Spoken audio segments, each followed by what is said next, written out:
तेरे।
Amen.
Is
तुम्हें कहीं न राखे कोई, तुम्हें कहीं न राखे कोई, तुम्हें कहीं न राखे कोई, तुम्हें कहीं न राखे कोई।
जब सोई तोहे करी ना राखे कोई, तोहे करी ना राखे कोई, तोहे करी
ना राखे कोई।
जो सानू कलयुगी जीवन वाणी के सिक्ख्या दे रहे हैं। मनुख को मनुख की जिंदगी बारे समझा रहे हैं। असल जिंदगी है जिस तरह सत्कारी भाई रविंद्र सिंह वाहिगुरु काल परमात्मा द्वारा बख्शिश विश्वासा की पूंजी को संसार की यात्रा में सफला कर दिया। सतगुरु जी की हजूरी के विश्व जीवात्मा में मिले गुरबाणी के बैराग में कीर्तन सर्वन करे। सतगुरु जी हम वाणी के द्वारा समझाओगे ज्यों ज्यों तेरा हुक्म तेरा त्यों हो। जितना जितना प्रभु परमात्मा का हुक्म चल रहा संसार की जगत दुनिया के पवित्र कबीर जी कहते जितने संसार में विचर गया जीवन सामने कलयुग के वास्ते दुनिया के मोह माया लालसा के कचक हो रहा तो प्रभु वसाई बैठा अपनी जिंदगी व्यतीत कर रहा, मेरी मेरी करके जन्म दो जिथे मेरी मेरी करके जी जिंदगी व्यतीत हो रही है, उत्थे गुरु प्यारो के जी जिंदगी है जदों ही तेल भर जाता तो बच्ची भुल जाती, जो दूसरा नुकसान मेरा होना मेरे जीवन सचमुच मनुख की जिंदगी जीवन की इस तरह जिन्नी देर शरीर के विश्वास है, जिंदगी है, जीवन है, उन्नी देर हर दुनिया की शहर, हर दुनिया का हिस्सा, हर दुनिया का पदार्थ अपना जाता है। जदों ही श्वासा की खेल खत्म होगा, श्वास खत्म होगी, पंच शरीर के जीव आत्मा और गाड़ी मार्ग तेल जले बाकी डरावे सुनना बंद कर देना। सचमुच जो दीवे की तरह तेरे इंसान की वही हालत है, जी चीज अपनी जाती सी पल के जी बदलनी बदलनी। ऐसे समय के पंक्तियां प्रसारण करें शब्द मिलने वाली कोई करना आता है जिहड़े संसार में अपना कहता जीवन इंसान श्वास खत्म होने के हर जीव को हर इंसान की गल का सामना करना पड़ता एक पल वास्ते घड़ी वास्ते भी तेन घर किसी ने नहीं रखना। क्यों नहीं रखना?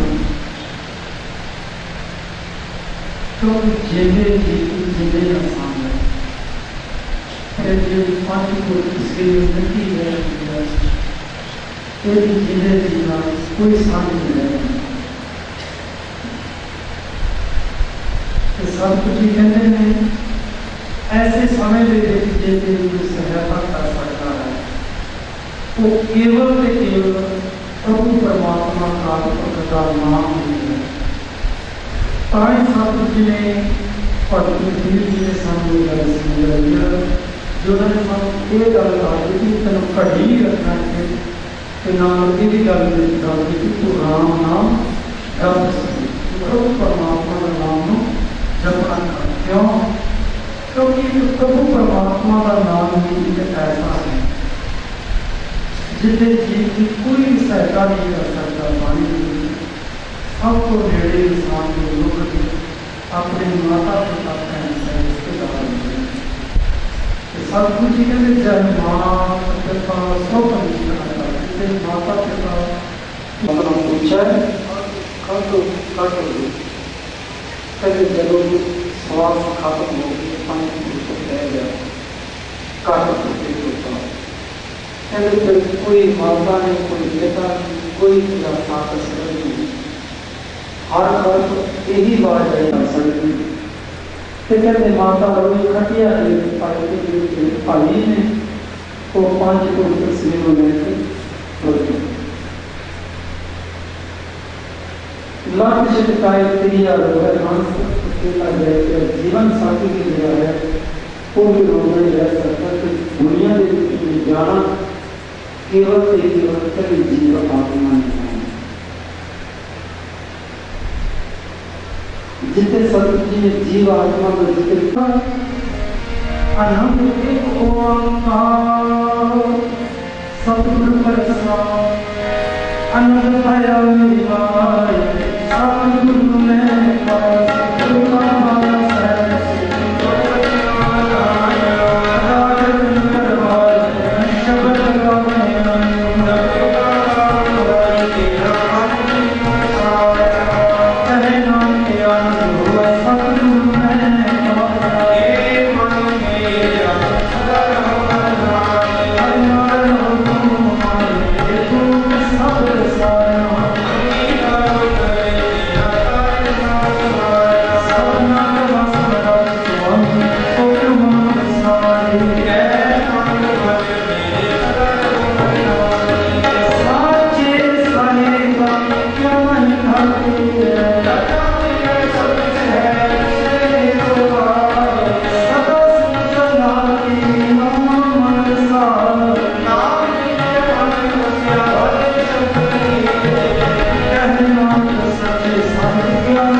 आप जी के डॉक्टर के प्रीतवान भाई हरजिंदर सिंह संघा आप जी को सवासन की पूंजी लै करके आए सन। सवासन की पूंजी में भोग करके आप जी के चरणा कमलों के जा बराजी। पिछे समूह परिवार ने तिना के नमैत ग्रह विखे तुरकी बाणी आई तन सगली जंत मटाई जी के श्री सहज पाठ प्रकाश करवाए, जिन्हों ने अज अमृत वेले भोग पाए गए। उपरंत दसी हुई मर्यादा के अनुसार कलयुग मह कीर्तन प्रधाना गुरमुख जपिया लाई ध्याना के महावारत अनुसार बैराग में शब्द कीर्तन होया। शब्द कीर्तन करदे तो पाठी सिंघां कोलों पाठ करदे तो परिवार को आप जी को हजूरी अंदर बाणी सुनदे तो हजूरी अंदर आउंदे जांदे तो बाणी पढ़दे तो सेवका कोलों आप जी दी आज्ञा करदे सेवावां निभाउंदे तो एक नहीं अनेक ही प्रकार दियां फुल्लां बजाणियां सुभावक हन। कुछ बुद्धि ऐसी के बचन हन भुलन अंदर सब को भुल गुरु करतार। असी जीव रूप इस तरह भुलन हारा आप जी बख्शन हार हो बख्श लेना। समत बख्शनी बाणी पढ़ी गई सुनी गई सत खंड में प्रवान करने की बाणी का भाव उस विछड़ी रूह प्राप्त करना चलना कमलों के विच निवास बख्शना पिछे परिवार को रस्ते वाला साथ संबंधी भाना मन का बल बख्शना योग स्थान ले करके निहाल करना टेढ़ियां जूना को बचाना संगों की सहायता करनी। अगे तो परिवार के एकता द्वार निमरता तंदुरुस्ती बख्श करके निहाल करना जी गहरे विचों दुखा क्लेशा वेदना भरमा लोग सुख नाश करके सुखा का प्रकाश करना पानी का कंठ करना दरकार की सेवा बख्श करके निहाल करना भी अंग संग की सहायता करनी। दूरों नेहरू चल करके समूह संत ने हाजरी भरी है जल पर भेटा हुई है जाते प्रवान करने की कानून कानून चलिया लेख भी चलाना सब संगतां दीआं मनोकामना भावना संपूर्ण करना जी अंग संग की सहायता करनी। भोगां नूं मुकर्रर करके परिवार वालों पांचवीं कड़ा दिया देश दरबार के हजूरी में लियांदी जिसके पातशाह देश लियाउंदे समय भुल्लां हो जांदियां। इस वक्त आप भोग लाओ अनेक प्रकार भोजन पहुँचिए बहु व्यंजन निष्ठाए करी पाठ सब सोच मित्रा हुण लाओ भोग हर आए आपनी भोग लगे संग चवाते जोज छके वाहिगुरू वाहिगुरू वाहिगुरू पितर पितर नाम जपेगी देहो सज्जने सीसड़ियां जो होवे साहिब सुमेल दे महावारत अनुसार विछड़े जीव आत्मा सच्चे पातशाह अपने चरणों के कामों के स्वरा के निवास बख्श करके हाल करना सानू सहायता करनी। इस वक्त आपकी बख्श हुक्म हुक्म से चलन की समर्था बख्शनी से प्यारे मेल ने जिन्हों के मेरे नाम च लिया गए नानक नाम चढ़ती कला।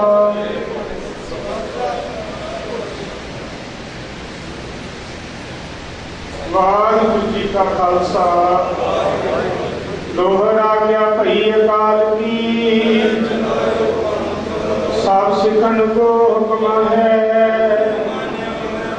गुरु ग्रंथ जी मान्यो जो प्रभ को मिलमोच है राज करेगा खालसा पार हुए सब मिलेंगे वाहिगुरु नाम जहाज है जो शरदा कर से मले जो शरदा कर से मले बोले सो निहाल। वाहिगुरू जी का खालसा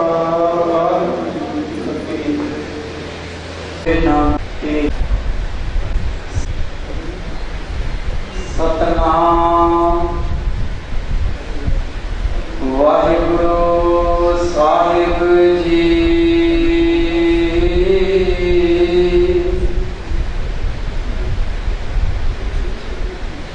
तनासरी महला पंजवा दीन दर्द निवार ठाकुर राखै जन की आपू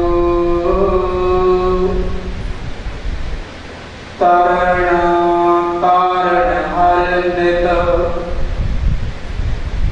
दुख ना सकै दे आपू दीन दर्द दरबार ठाकुर राखै जन की आप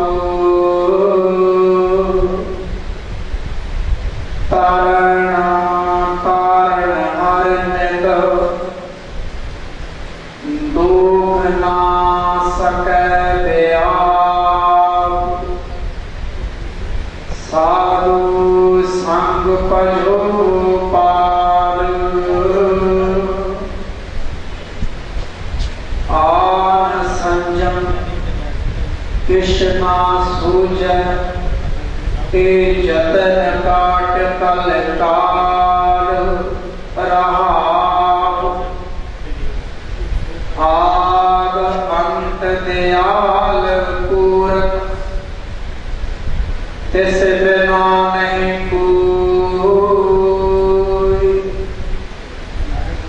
जन्म मरण निवार हर जपु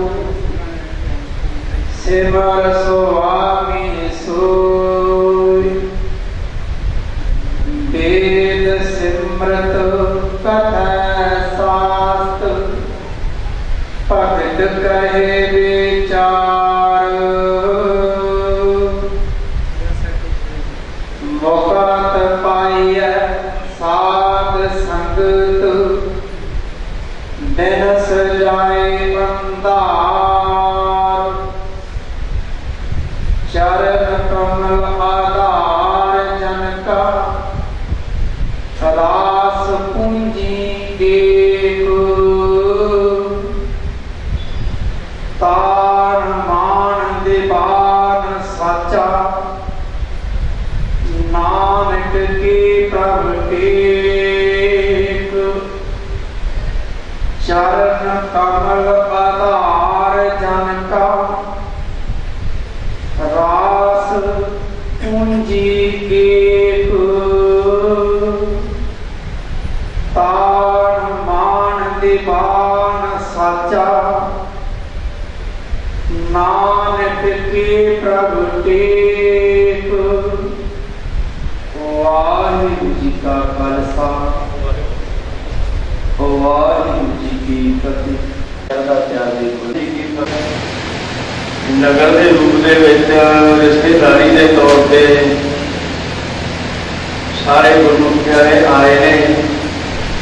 सरदार जिंदर सिंह जी संघा, बरखड़दार सपुत्र स्वर्गवासी सरदार अमर सिंह जी संघा, जिन्हों की याद में आप जुड़े हाँ। ये तो सतगुरां का फरमान इस तरह का होया। इस फरमान के नाल असी इस वीर को आप दाखिल करा के आए हैं मैथी सिटी में। मेरे ख्याल 2 दिन मुश्किल ना उत्थे रहा है, 2 दिन आप मैं कहता भाई कहना कल 9 बजे छुट्टी मिल जानी है। पर जो शाम को अभी फोन किया काके ने दसिया डैडी कहता हालात माड़ी है, चाचे का औखा है। साडा इन्हां नाल इन्ना प्यार, एक दिन जरूर असीं आके मिलना चाहे इन्हें आके सानूं मिलना। ते अज भाणा ये वरतिया जी फरीदा दरियावा करने बगला बैठा केल करे केल करेंदे हंजरों कितने बाज पे चढ़ती कला वाला सीगा प्यारा। कभी इनू एक चीज़ याद ही नहीं सी।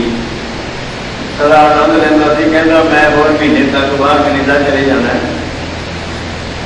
कहता भाई जी तुहानू बुलाऊंगा। मैं कोई गल नहीं, मेरा तुसीं रह दो, मैं तो महाराज जी बेर जाया पर तुसीं आप सेट हो। साडी मम्मी जी बैठी है, मैं तो इन्हों को भी यही गल उस फरोड़ी सी कि बस ये दिल से पत्थर रखना है, वो भाणे के रहना, भाणे के रहंदियां होए ही आप जिंदगी कटनी है। जे तुसीं इसे चीज़ को लैके बैठ गए फिर बाकी की उम्र औखी है। सतगुरु जी का हुक्म है, हुक्म मन्निया होवे प्रवान तां खसमै का महल पाई सी। वो बच्चियां बाहर विदेश में हैं, तुसीं उन्होंने धीरज देनी है, थोड़ी अरदास मेरे सतगुरु जी के दर से कबूल होगी। भाई साहब ने शब्द भी पढ़िया सी, अब की बार बख्श बंदे को बहुना अफजल फेरा महाराज मेहर करे। सेवक परिवार को भाणा मनण का बल बख्शे ते रजिंदर सिंह जी इन्होंने प्यारिਆਂ सतगुरु अपने चरणों च निवास देन। पिछे परिवार को भाणा मनण का बल बख्शन जी। जिन्नी भी संगत भैन भरा आए हैं भाई लंगर पानी जरूर छक के जाओ ताकि इन्होंने सेवकों की सेवा आई पै जाए। धन्यवाद संघा परिवार वालों साडे वालों महाराज चढ़ती कला रखे, हर मैदान फतेह करे। आओ फतेह बुलाइए जी। सेवक की संगत की सेवा थाई होनी। वाहिगुरू जी का खालसा वाहिगुरू जी की फतेह।